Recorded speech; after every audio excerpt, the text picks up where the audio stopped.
What's up mga Meng? May bigla kang bumisita sa amin. Buti na nga lang at may bitbit na silang foods na lulutuin pagpunta nila dito. At may pa-cake pa. May pahabol surprise pa kasi ang mga anak-anaka naming Monggi kahit tapos na ang birthday ng Mami Jen. At successful naman yung pag-surprise nila at nabigla talaga kami dahil kagigising nga lang namin ng mga oras na yan. Anong diyo kaya? Surprise ah! Surprise ah! Surprise pa kayo? Ano kaya? Dalawa pa kayo ah. Malulupit mang surprise ng mga to ah. Siyempre. Bali may dala nga silang pansit bato at sinimulan ko na nga lutuin. Nagisa nga lang ako ng bawang at sibuyas. At naglagay na nga rin ako ng pamintang durog habang nagigisa ako. Para mas masarap. Iginisa ko na nga rin tong konting karne para kahit papano naman na may konting sahog yung pansit bato. At dinlagyan ko na nga rin ng konting asin at paminta tong mamoy. Saka ko ulit sinutay-sutay. Naglagay na nga din ako ng pork nor cubes. At isinabay ko na nga sa pagsosotay ko para kumapit yung lasa sa may karne. At pagkatapos nga naglagay na rin ako ng oyster sauce at konting soy sauce. Kala mo naman, chef, talaga. Pero sa totoo lang, first time ko lang talaga magluto na itong pansit bato. Nagkataon na yun ang dala-dala ng aming mga anak-anak ng mga Monggi. Kaya wala naman ako no choice, kaya niluto ko na lang din. Pares lang naman daw yan sa pagluluto ng bihon. Kaya ayan, minekos-mekos ko na mga Meng. Huli ko na nga inilagay itong repolyo at madali lang naman itong maluto. At naluto na nga yung mga gulay mga Meng, kaya isasalin ko muna sa isang mangkok para hindi malabog. Isinalang ko na nga rin itong pansit bato. In fairness, ang dali lang pala magluto na itong pansit bato. Para lang ako nagluto ng pansit kanton, tapos nilagyan ko lang ng sahog. Mas masarap nga sana kung may chorizo pa to at atay ng manok or baboy. Dahil biglaan nga lang kaya yan lang yung sahog. Bumili na nga lang din ng Mami Jen ng lechon manok para mas mapabilis na yung pag-prepare namin ng foods namin. Price pa more. At sa wakas nga ay natapos na nga kami mag-prepare ng mga foods namin for lunch.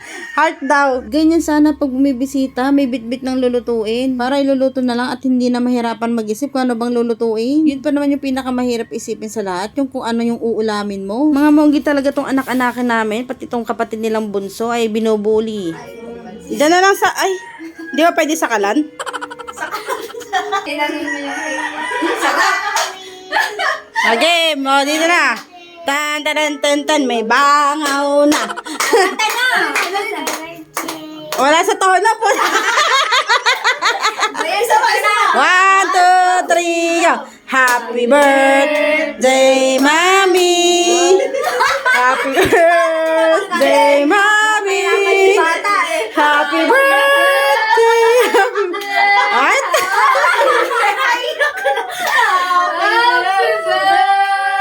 birthday, Mommy. I-blow it. Kiss na! Oh, blow na daw. Blow.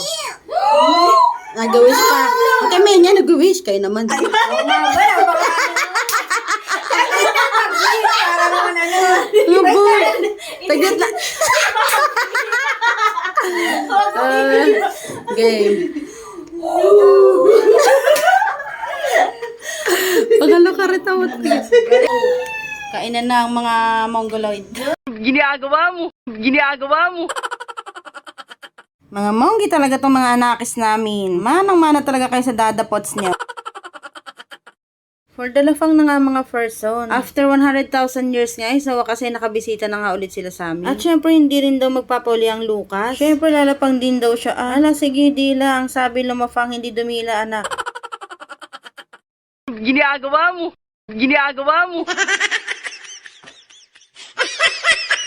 Ewan ko ba sa batang to, ang sabi kumain kung ano-ano pinagagawa sa buhay. After nga namin lumafang, ay nagkaiyaan nga kaming kumanta. Kaya lang nasira tong wire ng amplifier namin, kaya sinusubukan ikumpuni sana neto ni Chef. Kaso ang ginawa, tumawa ng tumawa, hindi tuloy naayos. Charing.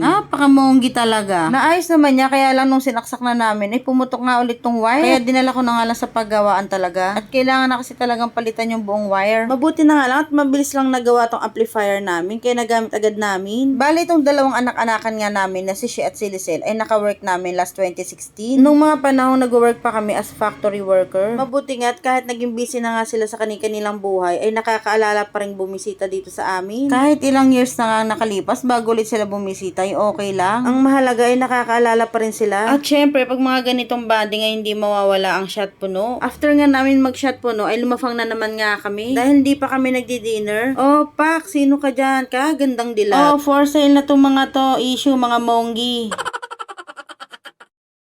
Kinakausap nga si Lucas sa mga ate niyang Monggi. Halos ayaw na kasing pauwi ng Lucas tong mga ate niya. Kaya tinatanong tuloy ng mga ate niya kung gusto daw ba niya sumama sa kanila. Ay naku na, huwag mo subukan, masisira ang buhay mo. Pinakain ko na nga sila para mawala na yung mga amats nila at lalo sila nagiging mongoloid. Ganito rin ba kayo ng mga friends or tropa nyo? After mag-shot puno ilalafang? Ano Lucas, hawaan ka na ba ng mga ate mong monggi at dila ka ng dila dyan? Abay, syempre, lalafang din ang dadapots nyo. Egol naman ako kung kayo lang lalafang. Yun lang naman. Salamat sa panonood. And bye! Thank you!